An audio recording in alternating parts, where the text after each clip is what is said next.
Hey, how you doing? It's Clayton here from howtodrawcomics.net and welcome to another comic art demonstration.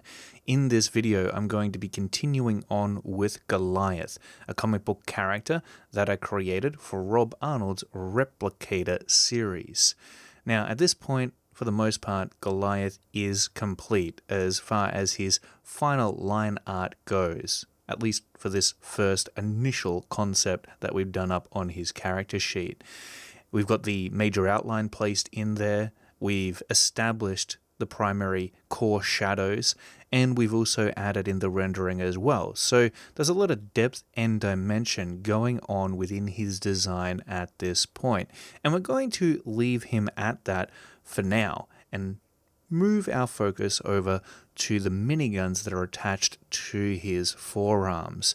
Now you'll notice that the underlying layer that I'm working over the top of here right now, as I sketch in the miniguns, has somewhat of a blueprint that I've done up for them, and I'm using it as a guide. And what that guide encapsulates is how in perspective these miniguns are going to be presented and thus foreshortened, as well as just the major parts of those miniguns. So the cylindrical barrels and the bits and pieces that come hand in hand with the way in which it is put together. And there's only really a few major parts to it. It's really just cylinders, to be honest with you.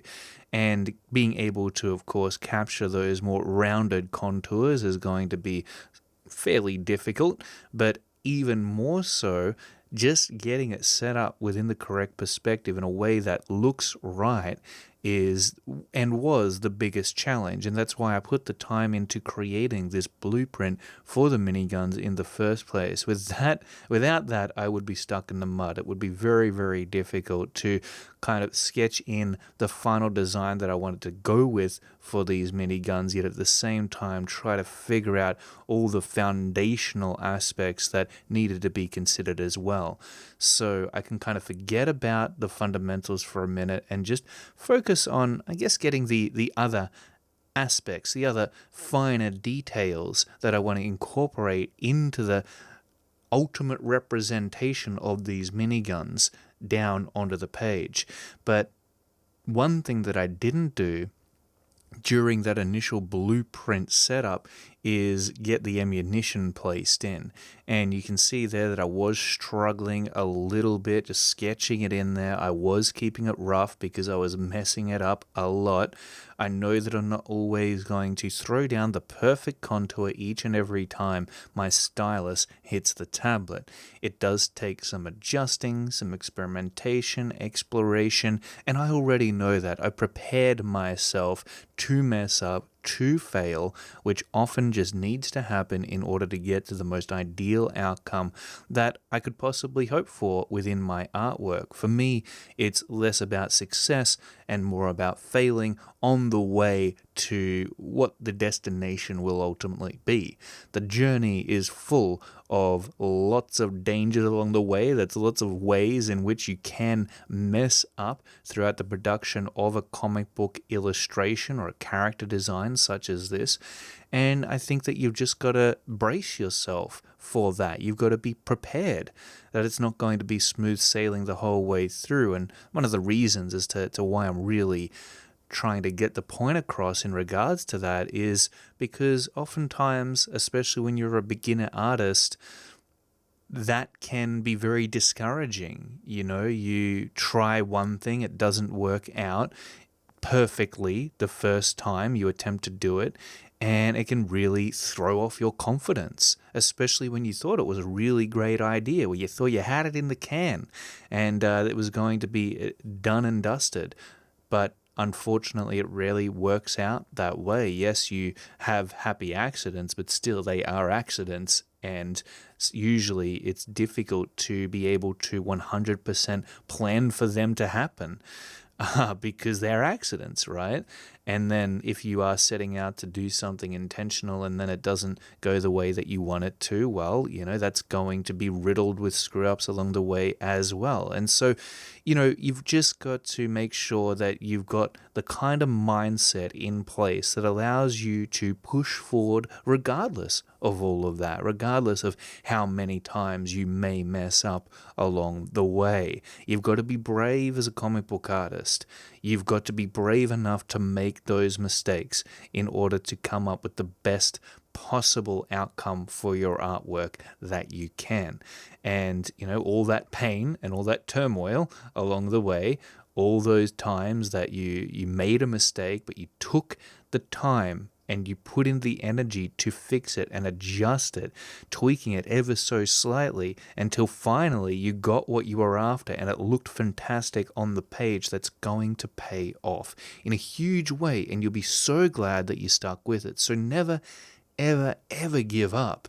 Even if things don't look like they're going to go the way that you want them to, even if it looks as though your artwork is doomed, stick with it, because you never know where it's going to end up. And oftentimes, what I end up with in the end is much better than the idea that I initially had, that I initially wanted to get to in the end. So that's just part of the creative process that you go through as a comic book artist, and I personally love it. I'm a fan.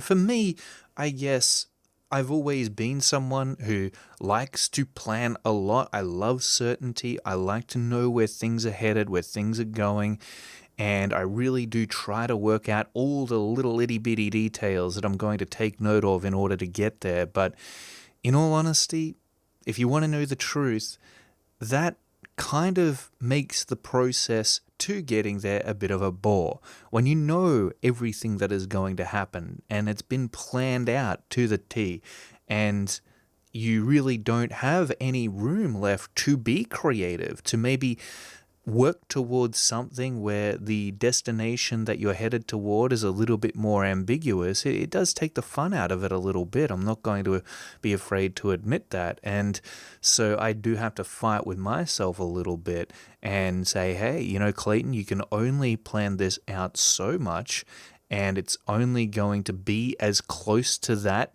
as you can get it to a certain point. But the rest is going to be a wonderful surprise, and you got to have faith in that. You got to know that there's going to be a little bit of planning on your behalf that's going to go into it, and sure, that'll be there. That'll maybe serve as the foundational structure for that illustration. But in the end, there's going to be a part of your journey to producing that artwork which is left up to chance and complete ambiguity. You're just not going to be sure 100% exactly how it's going to go, but as long as you keep going, you'll be very delighted and often surprised as to where it might end up. So again, don't get discouraged. Just keep on plowing forward. And if you need a break, if you need to clear your head a little bit, sure, take that break. Walk away from the drawing table for a little bit. Have a sit down, have a coffee, and think about what you need to do next in order to get past whatever challenge you've come up against. So here you can see me adjusting that underlying blueprint that I took all that time to do up in the first place. I'm redrawing portions of it in now. And again, even that underlying blueprint wasn't perfect. I planned that out. I put time into making sure it looked correct, that it looked right. But in the end, I still had to go back and make a few little adjustments. But now I'm happy with how it's looking, and hopefully it measures up in terms of size proportionally next to the minigun that I added in on the opposite forearm. And so I'm always checking back. I'm comparing those things, especially when it comes to symmetry and making sure that everything is equal on either side of my character's design, if indeed that is a major consideration in order to make sure that their design comes together well. Sometimes you're after a little bit of asymmetry in a good looking character design, and that can go a long way as well. It can make for a very, very interesting end result. But for me, I think that in this particular instance, I was going for something where there was symmetry involved where both of those miniguns were the same types of miniguns. There wasn't a whole lot of difference on the right arm as there was on the left arm. And same with even the individual portions and assets that have added into Goliath's main body. The only real asymmetrical element that I've added in there is probably his chest plate. You can see there's a chest plate on one side of his body, but not the other. And it just makes for a little bit more interest. And you want to add that in on a visual level as much as you possibly can, but only to a point where it makes sense.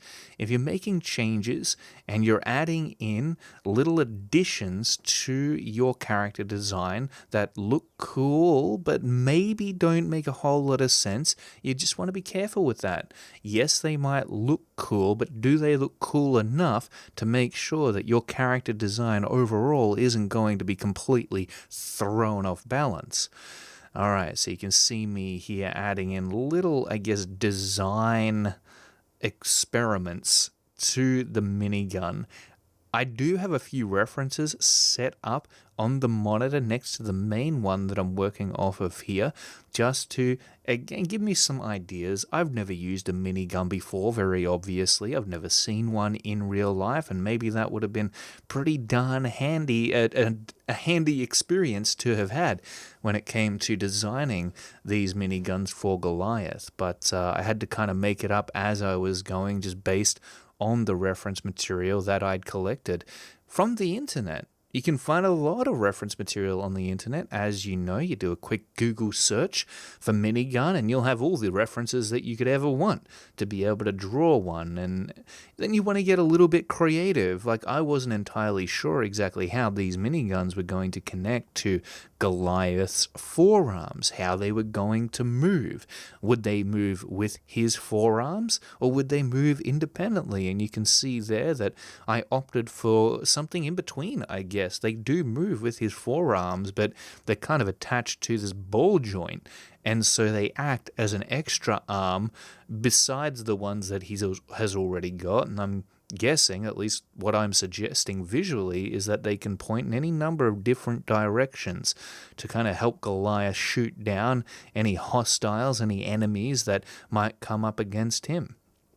So now we're at the point where we've placed in the primary contour for those miniguns. You can see that I've carefully outlined them, made sure that I was able to get that line work as smooth and as neat and as fine as possible. But as we go through the process that oftentimes I'm teaching you here throughout these tutorials, and you probably know it very, very well now, we start off with the primary contour and then transition into the coarse shadows before moving on to the rendering where we add in those final details.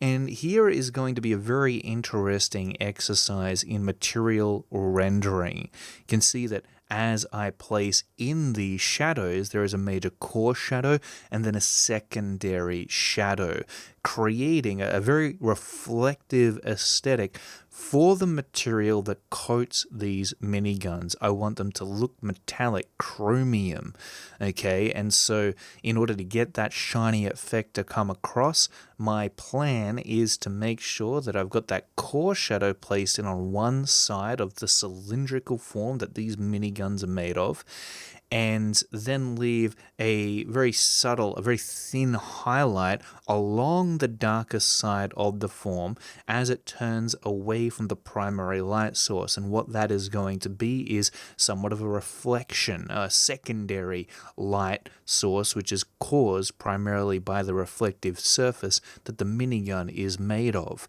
And then on the opposite side, on the lighter side of those major forms, we see another very thin shadow. And that's just suggesting that there is some environmental elements that are being reflected in the surface of this minigun and then being distorted, skewed, if you will, along its form. And so even though, who knows what environment Goliath is being set up in, it could be the desert, it could be the city, whatever, right? It doesn't really matter. We don't have to reflect those things as as being mirror accurate images within the surface of the minigun, because due to the form, which is not flat but rather rounded, you are going to get a distorted reflection of the surrounding environment within them. And so you don't have to worry about necessarily drawing anything that is, perceivable by the eye. You're not going to want to reflect an actual building or an actual, desert horizon within the forms of a reflective object. So don't worry about that too much. Again, you just want some shadows in there. 2 sets of shadows, one primary shadow, and then another secondary shadow. And then once you've placed those in, you're going to get a few lighter sections throughout that surface.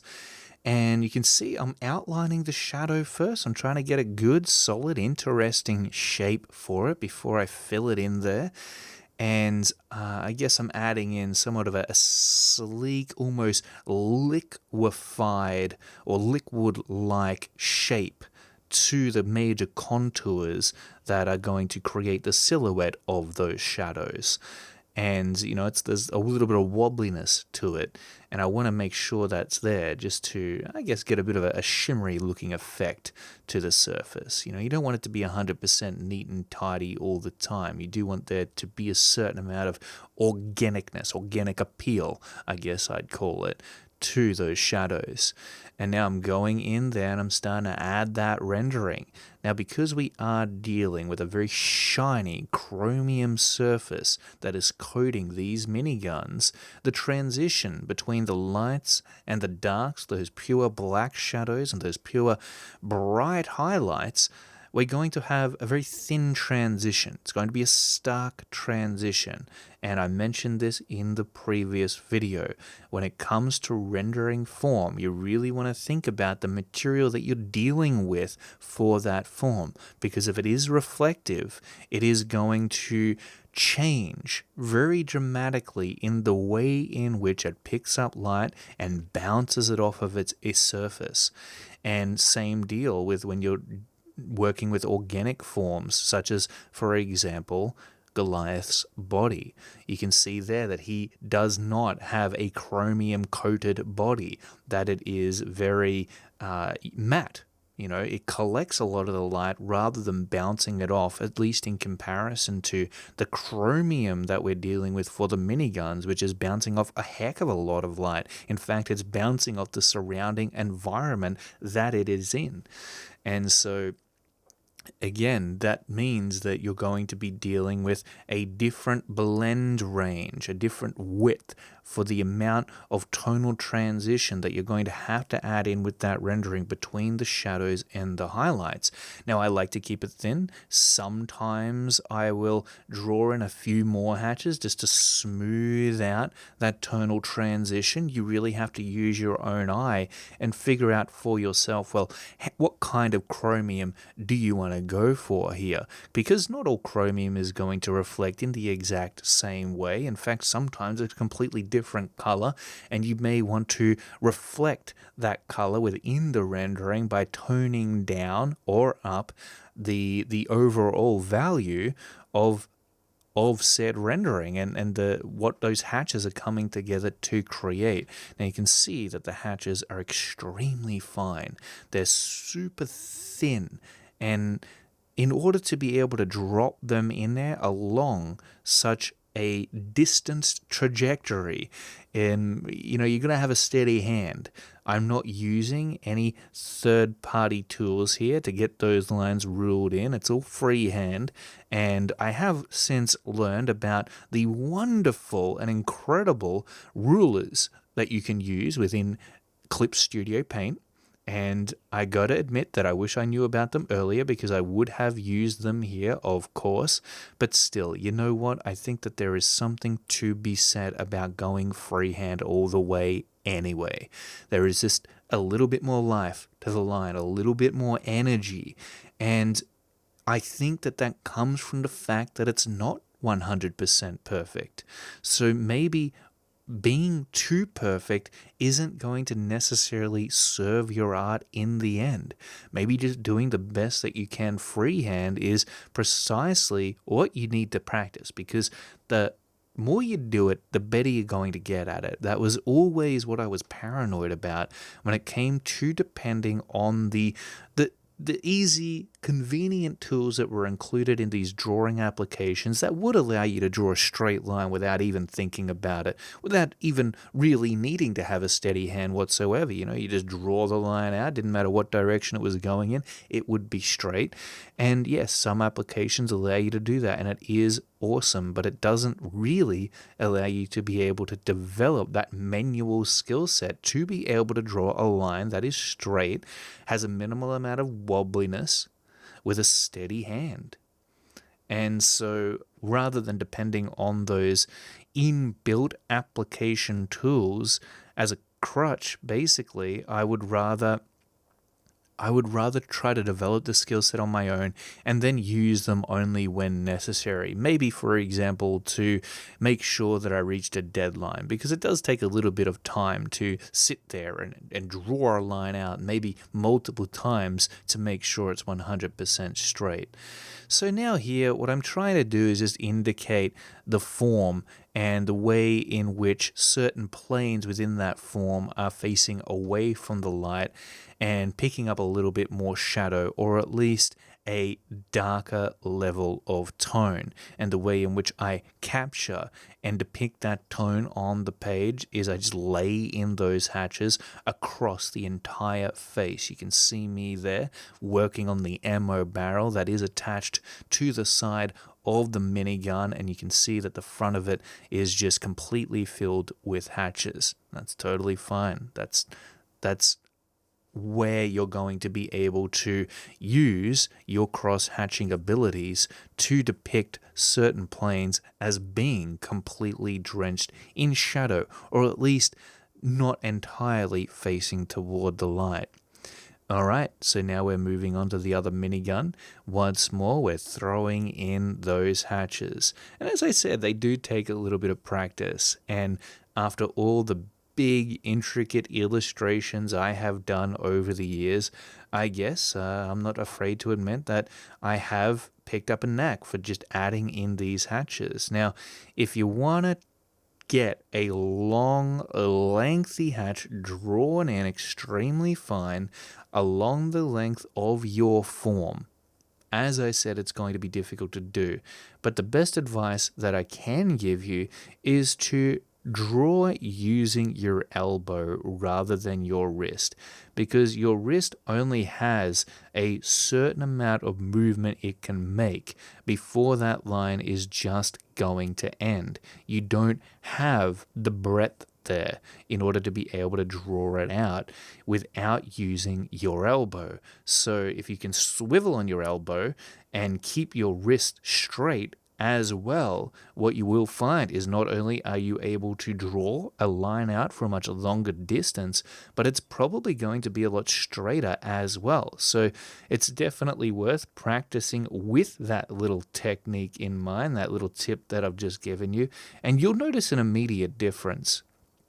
Now, as far as the line weights that I'm applying as I go, that's a minimal amount. A lot of the tone that is being created and the variety within it is just through the thickness of the entire trajectory of those hatches, and then the thinness as well, and then the distance between them. We spoke about that in the last video at length as to how you controlled the tones of the values that you're creating with these hatches. But it bears reminding you again as to what exactly the whole purpose of these hatches serve and how you control the tone that they're creating. Now, it's really only 3 things that you need to keep in mind. We'll keep this as a really, really quick recap. You want to always be aware of the thickness of your hatches, the distance, their length, and then also their thickness, okay? And if you can keep those things in mind, the thickness, the distance at which they sit from one another, and their length, you should be fine. You won't really have to guess too much. You'll pick it up fairly quickly. You'll start to see almost immediately the way in which you're able to play around with the tones that you're creating with them. And now I'm going ahead and I'm attempting to add in some cross hatches. Now later on I realize that this is an extremely bad decision, and I try to mix it up a little bit and take them out, going for a much more, well, I add in a more organic, reflective quality onto the surface in the way that I've rendered out these miniguns.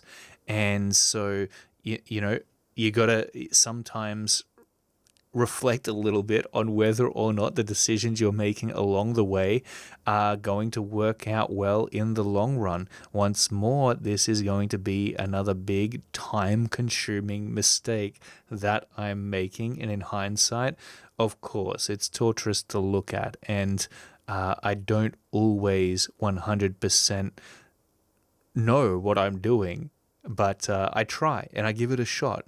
Again, I think that as long as you put in an effort and you're just brave enough to make the call in the first place, hey, when you make a mistake like this, you are going to learn from it. It's going to be so painful that it will become long ingrained into the way in which you work in the future. And I even learned a lot with Goliath. I learned, for one thing, maybe to be a little less detailed, because he did take an extremely long time to complete. In fact, afterwards I realized that I probably should have been working at half the distance that I was working with this guy. And as I drew him up, as I developed him and really ironed out the details that his design consisted of. But really, if I had my time over again, I would have worked from a more distanced perspective, just so that I wasn't sitting here putting in all this detail into the design. Because if I was to print him out even at an A4 size, which some of you may or may not know, I'm not sure exactly what that is converted to inches, but all those details just disappear. Maybe even at an A3 size, double an A4 size, it would have completely disappeared. But the resolution of detail that you decide to settle on for your comic book art is something that needs to be carefully considered. Are you planning on producing an illustration that is meant to be viewed at a poster size, or is it instead going to ultimately wind up in a standard sized comic book? Because if that is the case, then once more, you should be working at pretty much not double the size of this, but twice as less the size of this. Zoom way out to half the distance and you'll be right to go. Now, if you look over in the navigator menu, you can see that it is set to a zoom of 25. I have decided, especially after working on Goliath here, that I'm going to keep that to about a 12, maybe 12.5, 16 max. I don't think I'll ever go beyond that again, unless, of course, I am doing an absolutely massive illustration. I know that it's going to be plastered up on a wall somewhere, and that's when this level of detail is really required, at least in my opinion. So you've got to work to scale, otherwise everything just winds out completely and 100% over detailed, or not detailed enough if you haven't considered it. So the big problem here with the way in which I rendered out these miniguns, though, wasn't necessarily the density of detail, because it still fit in well with the amount of detail that I had already added to Goliath's main design. So that wasn't a huge problem for me. The big deal with this was, and the reason as to why I'm about to change it up here, is because it wasn't reflecting the texture of the material visually in the way that I wanted it to come across.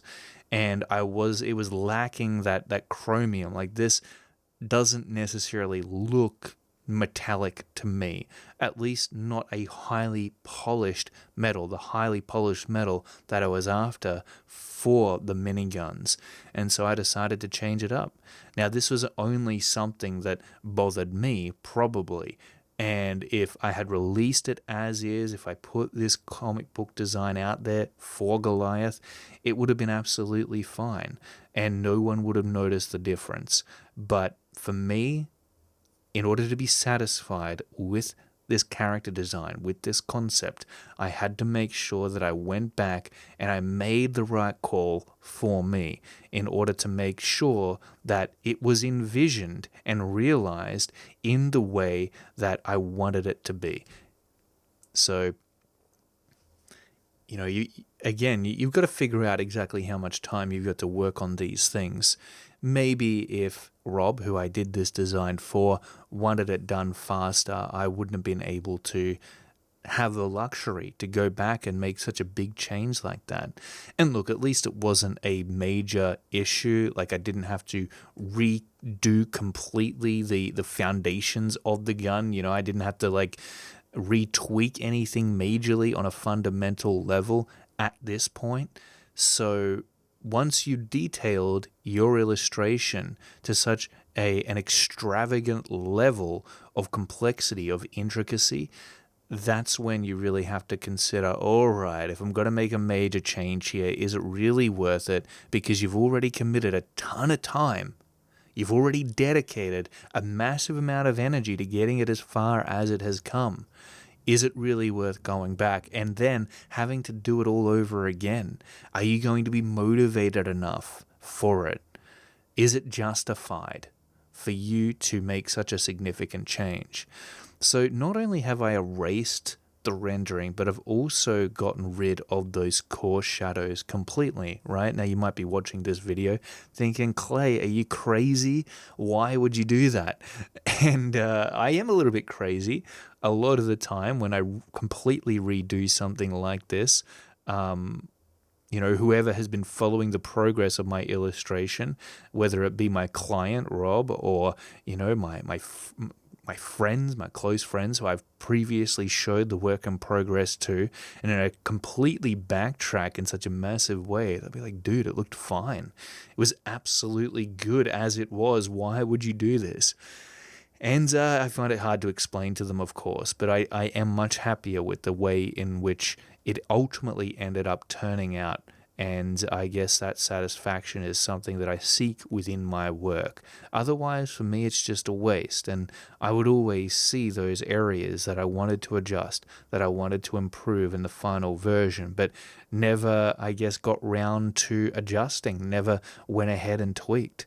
And for me, to have such a elongated, I guess, dwelling on something that I'm just not satisfied with within my art is much more of a heartbreak in the end. It's more, if I have to invest that extra time in order to get my artwork to the point that I want it to be at, I'm happy to do that. But to not do it and then be unsatisfied with that work forever, man, I think that it's way more worth going back and just redoing it if it's really going to not sit well with me to that extent. And so that's exactly what I did. And it's a personal choice. I am a bit crazy. I'm not afraid to tell you that. So figure it out for yourself. Are you that concerned about the end outcome of your work that you would do something like this? That you would be so unsatisfied with such a minuscule portion of the illustration that you go back and completely change it up, erase hours and hours of work just to make such a minor change? Because in the end, this was really only a matter of how the minigun material was rendered and how that was going to look in the end. The previous rendering for it that I incorporated into the gun, that probably looked fine. It looked metal enough, but it just didn't look the right kind of metal that I was after. And so probably if I was someone else who cared about this concept a little less, and sometimes I do get too involved with my artwork, I get too attached to the outcome, and I end up freaking out about it. I think and that's not just me. I'm talking like it's just me, but it's not. I think a lot of artists really do worry about their art and put their self-worth within the outcome of how that illustration ultimately ends up turning out. And hey, you are not the sum of the final outcome of your work. You as an artist and what you're capable of, it's not defined by one piece of art. So you've got to remember that even if it doesn't work out perfectly, even if you don't end up going back and changing it and you have regrets later on, just know that in and of itself, that artwork and the portions of it that you are unpleased with are precisely exactly what is going to make you a much better artist later on down the track. The next artwork that you create, you will be so switched on and honed in on the things that you want to avoid within it. Let's say, for example, that I didn't go back and change the material for Goliath's miniguns, and I had to draw him again. Well, you know what? I certainly wouldn't go with the same pass of rendering that I initially went with in his design at the start. I'd go back, and if I had to redraw him, maybe in a panel or on a cover, I'd use this rendering, this more chromium, shiny look. And you can see, again, we've captured that very reflective quality within the surface of the minigun here. You can really start to notice how the environment around him is distorted within the shadows. They look much, much more organic. There's something more going on within them. And even the rendering itself has less uniformity to it. It's not parallel lines anymore. We've kind of graduated up from the typical approach that I like to take to hatching, and now we're experimenting with it a little bit. It has taken on a different form. It is much more fluid in the way in which it's being incorporated into the surface of that chromium coated minigun. And there's not one way to render everything. Sometimes you do have to invent a different visual altogether for the way in which you're incorporating those hatches. And they're not always going to look the same. Sometimes they will be misshapen. Sometimes they'll be added in extremely thick and they'll be sketchy. They'll lose that uniform neatness that we were using as an approach when we were rendering out Goliath himself and his anatomy. So I think that there is a tendency for us to come up with a few different ways that we lean on when it comes to creating our comic book art. We find a particular way of rendering, and that is the precise way that we render absolutely everything within all of our comic book illustrations that we set out to create, whether we're dealing with a material or a form of a certain kind, a texture, we render it out in the exact same way. And so we're not able to have the flexibility we would otherwise have to create major eye-catching distinctions between all the unique textures, materials, and forms that are out there that we could have within our work, and everything just looks the same. There's no visual contrast whatsoever. So always be willing to experiment. I know that we're coming full circle here, back to what I was talking about at the beginning of this lesson, but you do have to be somewhat of a comic art scientist in a way. Challenge yourself to come up with new approaches to the way in which you render, new approaches to the way in which you add weight to your contours. How much thicker could you go? Will thicker work? Or maybe do you want to go for a more finer, fainter, subtle line? Will that look better?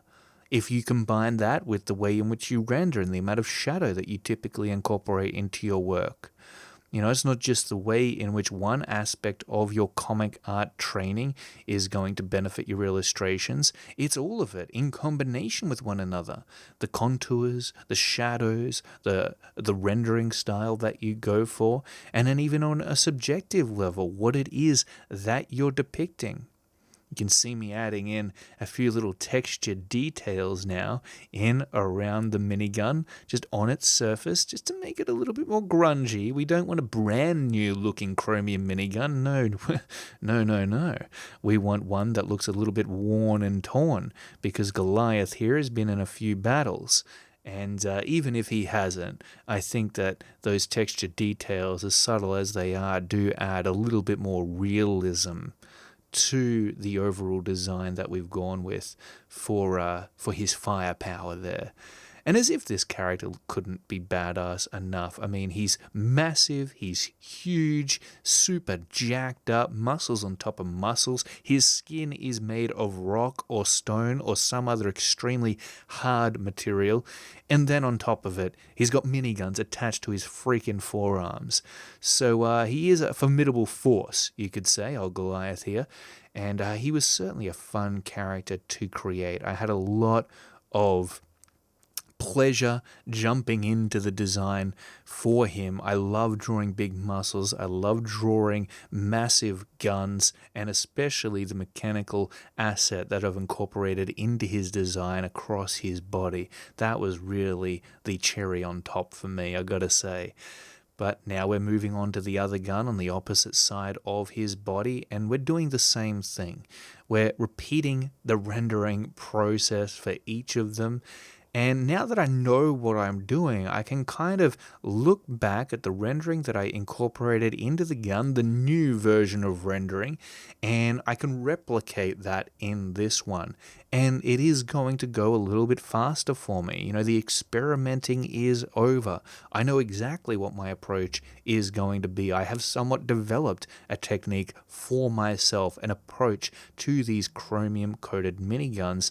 And so without having to think too much about it, I can just jump straight in, get into it, let the time just slip by until it's done, and then be happy and content, hopefully, with the end result that I've been aiming for this entire time. I gotta admit that the miniguns were a major concern for me in this design.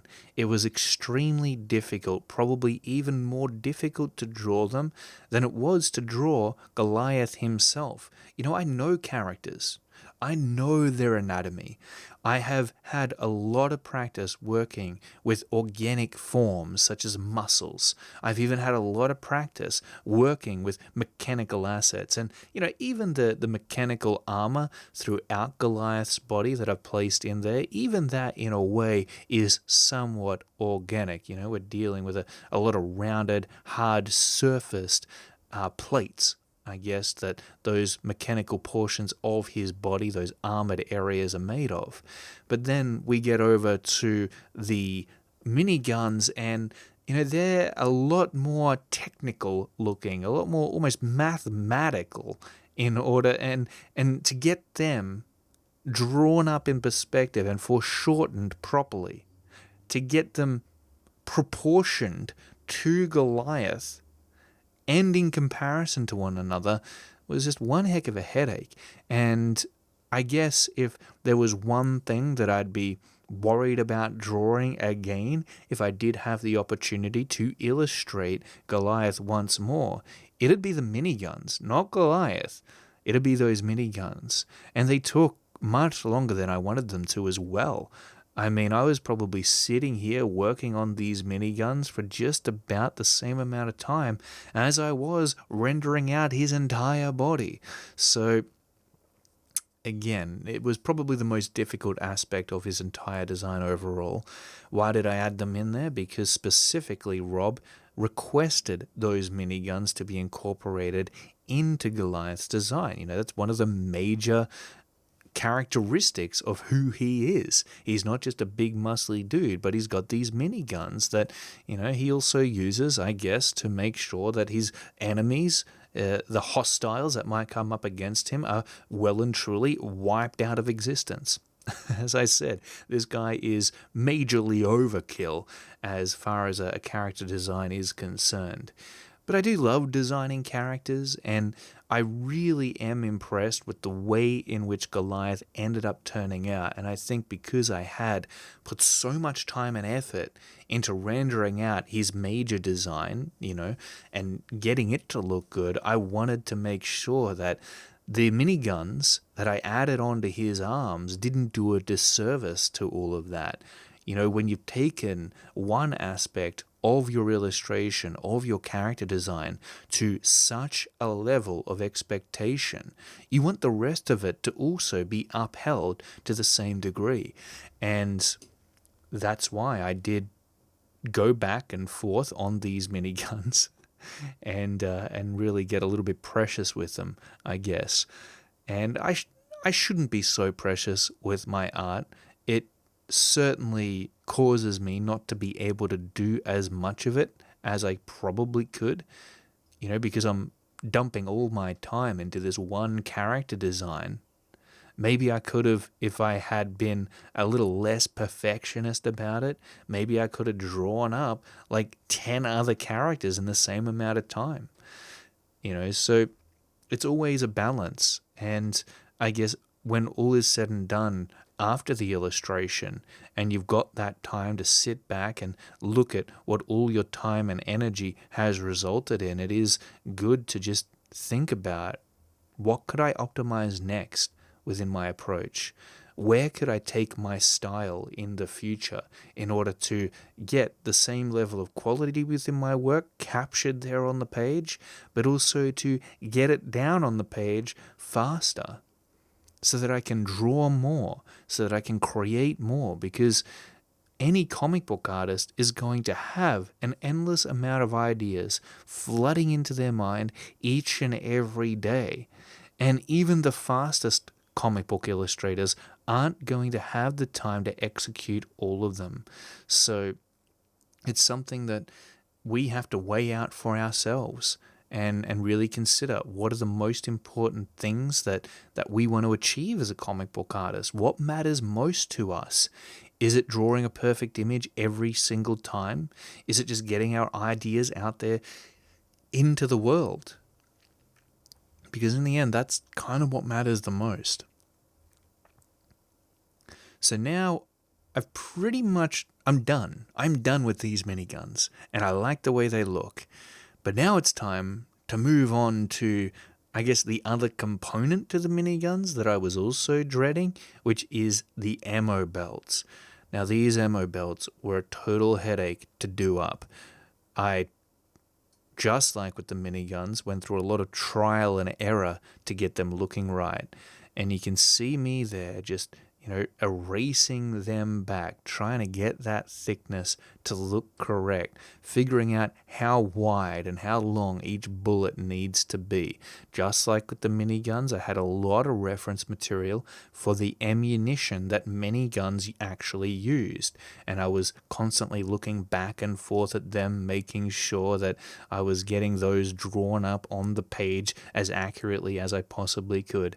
And that's what leads to an unbelievable looking design such as Goliath to being somewhat believable, to looking as though he could actually exist in the real world, is making sure that there are those, at least some consistencies to reality within maybe one or two of the assets that you've included within their design. Now, not all characteristics that we have implemented into Goliath are going to float in reality, but they at least look as though they work functionally. So functionality within a character design is extremely important, and you do always want to be considerate of it, especially when you're dealing with these mechanical bits and pieces that we do see throughout Goliath's design. And yeah, just getting those ammo belts to twist around in the correct way is something that you will see me continue to struggle with throughout this lesson and on into the next lesson as well. But that's just part and parcel of being a comic book artist. The struggle is real. Now I hope that you enjoyed this comic art tutorial, that you got a lot of value out of it. I hope you didn't take too much pleasure in watching me struggle with the material rendering of those miniguns, but hey, I hope that there's still something that you can take away from that either way. If you like more comic art tips, tricks, and tutorials, be sure to visit www.howtodrawcomics.net. Over on the site, you'll find a ton of written tutorials, video tutorials, heck, you'll even find a podcast. And when you're ready to delve deeper into the art of comic book illustration, I highly suggest that you check out our selection of premium courses. Alright, that's it.